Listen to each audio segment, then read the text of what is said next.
Magandang araw po sa inyo at welcome back dito sa ating pinakabagong video. Ang ating pag-uusapan sa vlog na ito ay itong pambato ng Laguna na si Eloisa Haud, na kung saan siya na nga ba ang pasok sa panlasa ni Nawat. Pero bago ang lahat ay huwag kalimutang mag-like at mag-subscribe na rin kayo para updated kayo sa ating mga latest issue. At patuloy nga po nating sinusubaybayan itong pambato ng Laguna na si Eloisa Haud, at the same time yung ibang mga candidate dito sa MUPH 2025, dahil bukas na po natin malalaman kung kanino ipapasa ni Chelsea Manalo ang corona ng Miss Universe Philippines para sa taong 2025, sa mga veterana ba or sa mga newbies na sumasali dito sa beauty contest. So bakit ba natin pinag-uusapan itong si Eloisa na pambato ng Laguna na marahil ay siya ang pasok sa panlasa ni Mr. Nawat? Kasi naalala ko lang mga kapolitika, nung mga nakaraang taon ay itong si Nawat, meron siyang nagsiset siya ng standard sa mga winners. Kasi itong Miss Grand International ay wala namang judges yan. So yung may final say ay si Nawat. So ngayon si Nawat is dito na siya sa Miss Universe. And in fact last week lang ay siya ang itinalaga bilang executive director ng Miss Universe organization, dahil maraming kaso itong si Anja Crotatip na kung saan is na-involved siya sa mga iskandalo at kontrobersiya sa franchise ng nasabing beauty contest. So ang bottom line is, kung si Eloisa Haud, kaya nga sinabi natin doon sa ating mga naunang video na itong pambato ng Laguna is merong kakaiba sa kanya, na kahit hindi siya ganoon kagalaw ay talagang mararamdaman mo yung kanyang presensya. At ang sabi pa nga ng mga netizen ay ito daw nga si Eloisa Haud ang pasok sa panlasa ni Nawat. So makikita nyo yung kanyang mukha, diba, na parang hinulma. At yun nga ang reason kung bakit nanalo itong si Rachel Gupta ng India sa Miss Grand International, dahil yung presensya niya na kung saan is talagang yun ang nagpanganga sa kanila. At merong pangang mga nagsasabi na itong si Nawat ay merong something na hinahanap sa isang kandidata, which is yung hugis ng mukha. But it's safer to say na itong mga judges na ito, pag andyan na si Nawat, ay mga props na lang po yan. Dahil alam naman natin na ang mga final say dyan is yung mga ulo talaga. For example, itong si Nawat, si Jack Crotatip.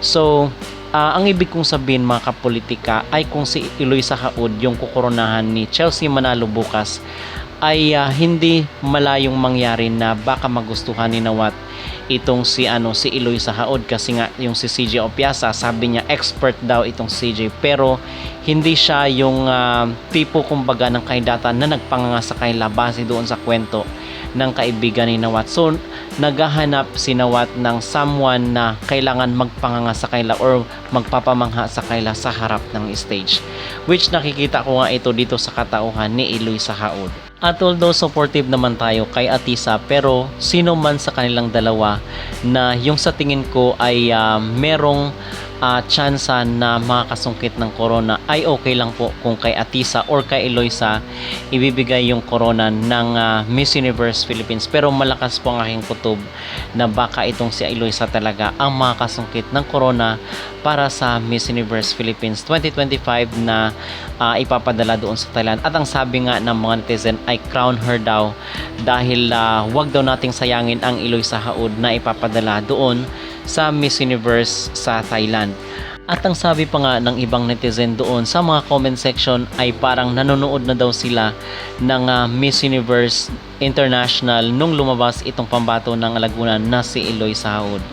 So ang point ko dito mga kapolitika ay kung sana mamili man lang itong Miss Universe Philippines organization ng kailang kukoronahan bukas, ay sana wag nilang kalimutan itong pambato ng Laguna na ipasok sa top 5, dahil doon yan magkakatalunan sa Q&A.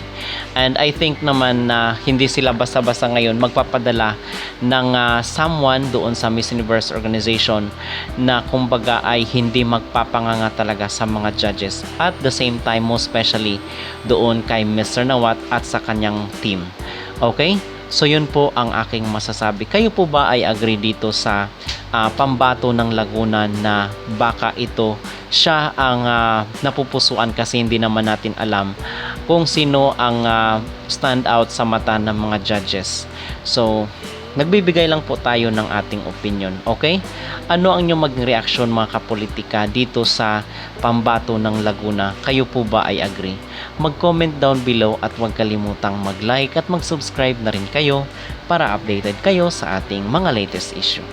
Hi everyone, I'm Eloisa Hud, representing the province of Laguna. Eliza, you are Filipino Indian. Yes.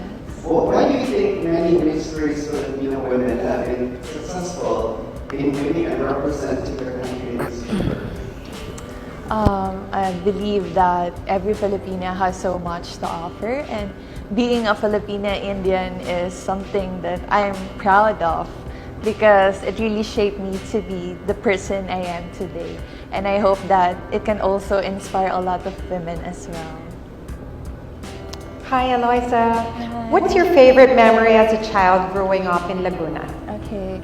My favorite childhood memory in Laguna is, of course, with my mother. I was raised by a single parent who did everything to provide for my needs.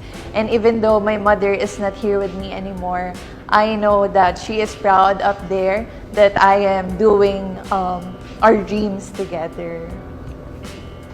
And why should you be the next Miss Universe? I should be the next Miss Universe Philippines because I want to inspire others through my story. I faced so many challenges in life, and I know that a lot of people can also relate to me. And with that, I can inspire them to always be determined and believe in the beauty of their dreams because all of us are capable for what's in stores in us. Thank you.